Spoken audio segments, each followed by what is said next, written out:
panjatkan kepada Allah Subhanahu wa Ta'ala yang telah memberikan kita kenikmatan, dan sholawat serta salam kita sajikan kepada Nabi Muhammad SAW. Perkenalkan, saya Novita Syahra dari Prodi PPKN Fakultas Keguruan dan Ilmu Pendidikan Universitas Abu Dhabi. Nah, pada hari ini saya akan membahas topik mengenai geografi dan pembangunan kota berkelanjutan. Sebelum kita membahas lebih lanjut, kita harus mengetahui apa itu geografi. Geografi merupakan suatu ilmu yang mempelajari tentang bumi, sesuatu yang atas bumi, dan apa yang terjadi di bumi. Geografi juga mempelajari interaksi antara manusia dengan bumi, serta bagaimana cara manusia membentuk dan memodifikasi lingkungannya. Selain itu, bumi juga memiliki beberapa lapisan, yaitu antara lain geosfer, hidrosfer, dan biosfer. Geosfer itu sendiri merupakan lapisan-lapisan bumi yang memiliki fisik maupun non-fisik, dan juga geosfer tersebut menyediakan habitat bagi kehidupan biosfer. Sementara itu, hidrosfer merupakan lapisan bumi yang terdiri dari satuan air, dan biosfer merupakan lapisan di mana tempat kehidupan berada, seperti manusia, ikan, tumbuhan, dan lain sebagainya. Biosfer ini merupakan suatu tempat yang menerima cahaya matahari dan lain sebagainya. Dan ini merupakan bagian daripada geosfer. Selanjutnya, kita akan membahas topik inti pada pembahasan kita kali ini, yaitu tentang pembangunan kota berkelanjutan.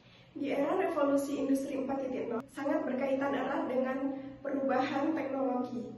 Perubahan teknologi ini merupakan ilmu buatan manusia yang menjadikan kemudahan bagi mereka yang telah mengetahui apa itu teknologi. Kemajuan teknologi tersebut dapat membantu, memudahkan segala kegiatan manusia. Contohnya seperti produksi pabrik-pabrik yang menggunakan mesin, mengemas sudah menggunakan mesin, memproduksi menggunakan mesin, dan lain sebagainya. Nah, hal ini tentu saja menjadi wadah bagi para kreativator untuk menjanjikan hidupnya yang lebih efisien dan lebih efektif lagi. Bagi mereka yang mengerti apa itu teknologi dan bagaimana cara mengembangkan diri di era teknologi ini, akan menjadikan hal ini peluang. Sedangkan bagi mereka yang ketertinggalan zaman, tidak tahu apa itu teknologi dan bagaimana perkembangannya, maka ini akan menjadi hambatan bagi mereka. Dengan revolusi industri 4.0 ini, sedikit banyaknya juga berpengaruh pada perubahan pembangunan kota berkelanjutan. Sebelumnya, apa sih itu pembangunan kota berkelanjutan? Pembangunan kota berkelanjutan merupakan suatu upaya untuk membangun suatu wadah guna memenuhi kebutuhan generasi mendatang. Nah, selain untuk membantu memenuhi kebutuhan perekonomian, pembangunan kota berkelanjutan ini juga memperhatikan bagaimana keseimbangan antara aspek sosial, lingkungan, dan budaya.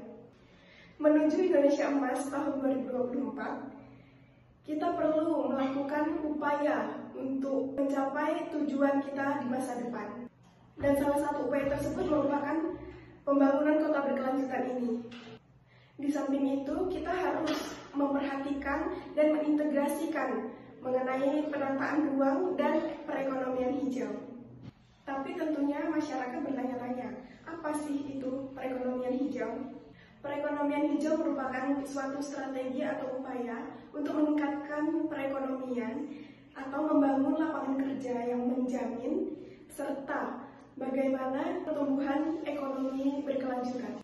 Contohnya seperti penanggulangan efek rumah kaca, program penghijauan, program industri ramah lingkungan, dan lain sebagainya. Pemerintah juga menetapkan perekonomian hijau menjadi salah satu strategi utama transformasi perekonomian dalam jangka menengah panjang. Selain itu, strategi ini juga membantu Indonesia untuk mewujudkan Sustainable Development Goals.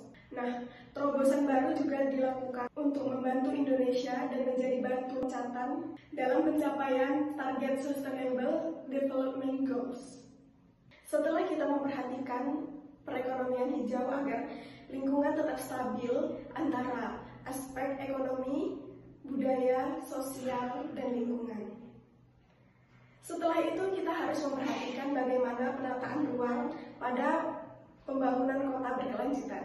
Selain perekonomian hijau, perlu diperhatikan mengenai penataan ruang yang memiliki kebijakan dengan berdasarkan undang-undang. Tata ruang itu sendiri juga dapat didefinisikan sebagai bentuk dari pusat-pusat pemukiman dan jaringan sarana prasarana pendukung kegiatan sosial maupun perekonomian guna membagi fungsi lindung dan budidaya. Mungkin sebagian dari kita bertanya-tanya, apa sih contoh dari penataan ruang tersebut? Di Indonesia sudah melakukan atau menerapkan penataan ruang. Contohnya yaitu rencana detail tata ruang di Jakarta yang mengatur zonasi dari pemanfaatan lahan. Yang kedua, ada kebijakan pengembangan struktur dan pola ruang di wilayah provinsi. Selain itu, juga ada penataan ruang kawasan strategis nasional, provinsi, dan kabupaten atau wilayah.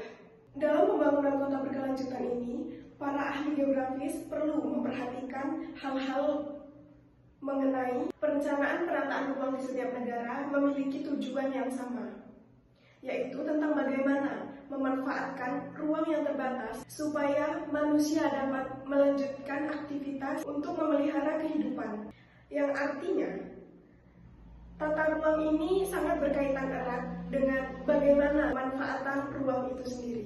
Sebagai contoh, Indonesia telah menerapkan bangunan kota berkelanjutan ini dengan membangun ibu kota negara baru yang biasa disebut dengan Ibu Kota Nusantara atau IKN, yang dibangun di Kabupaten Kutai Kartanegara dan Kabupaten Penajam Pasir Utara, Kalimantan Timur. Hal ini dilakukan bukan tanpa alasan, melainkan sebagai upaya untuk memenuhi kebutuhan di masa mendatang. Namun, kegiatan pembangunan kota berkelanjutan ini tidak dapat dilakukan secara asal-asalan. Dalam pembangunan kota berkelanjutan ini, para ahli geografis perlu memperhatikan hal-hal mengenai pembentukan tata ruang yang optimal, mengidentifikasi dan menganalisis kesalahan wilayah perkotaan, serta memberikan solusi dan rekomendasi yang tepat dan berkelanjutan. Pembangunan kota berkelanjutan itu sendiri memiliki beberapa faktor yang mempengaruhi, antara lain sumber daya alam yang melimpah, sumber daya alam yang sudah mumpuni di bidang pembangunan, kepastian hukum, tingkat partisipasi dan kesadaran masyarakat. Begitu juga dengan pembangunan kota berkelanjutan di IKN, yaitu terdiri dengan beberapa faktor yang mempengaruhi pembangunan ibu kota negara Nusantara tersebut. Di antaranya yaitu pertimbangan lingkungan, minimalisasi dampak kerusakan lingkungan, penggunaan teknologi, dan juga pertimbangan sosial, politik, dan ekonomi. Selain faktor-faktor tersebut, juga dapat dipengaruhi oleh beberapa faktor lain, yaitu sumber daya alam yang melimpah, sumber daya manusia yang sudah mumpuni di bidang pembangunan, kepastian hukum, dan tingkat partisipasi masyarakat. Jadi, kesimpulan dari topik pembahasan kita hari ini yaitu pembangunan kota berkelanjutan tidak hanya berpatokan pada perekonomian saja, melainkan juga menyeimbangkan antara aspek sosial, ekonomi, politik, maupun budaya. Konsep ini juga menerapkan dan memandang kota sebagai habitat manusia dan makhluk hidup. Pembentukan tata ruang yang optimal, mengidentifikasi dan menganalisis permasalahan wilayah perkotaan, serta memberikan solusi dan rekomendasi yang tepat dan berkelanjutan. Yang dimana kota berkelanjutan itu harus mampu menopang kebutuhan makhluk hidup yang ada di dalamnya. Juga harus dapat berkeadilan sosial dan sejahtera. Dan pembangunan kota berkelanjutan ini harus dibangun secara sistematis tanpa membahayakan generasi selanjutnya. Itulah kesimpulan dari topik yang kita bahas pada hari ini. Dengan berakhirnya kesimpulan tersebut, maka berakhir pula topik pembahasan kita. Perubahan tidak akan datang jika kita menunggu orang lain atau waktu lain. Perubahan itu adalah diri kita sendiri. Sebagai penutup, izinkan saya untuk memberikan kata-kata bijak agar dapat diingat oleh para pendengar.